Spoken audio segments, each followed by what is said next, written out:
Sa larangan po ng basketball, wala ho talagang GOAT para sa akin sa basketball kundi si Michael Jordan. Pero nung isang araw po, dahil ako po ay Celtics fanatic, nakakasalubong ko po sa Las Vegas si The Big Ticket, si Kevin Garnett. Bumukas po yung elevator at dahil Celtics fanatic ako, talagang starstruck ho ako sa kanya. Kulang na lang po, lumuhod ako para magpa-picture sa kanya. Sa harap po ng asawa ko at 2 anak.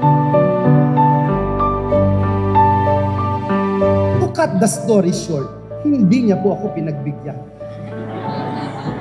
Hindi ho ako nakatulog nung gabi na yon.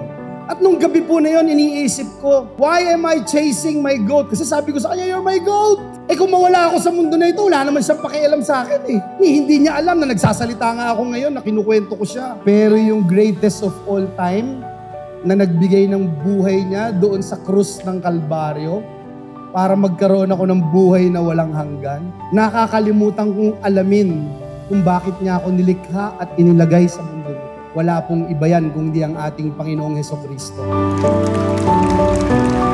Ayoko lang pong iwanan na alamin nyo yung inyong purpose at mag-live kayo ng legacy. Gusto ko rin pong hanapin ninyo yung GOAT, the greatest of all time.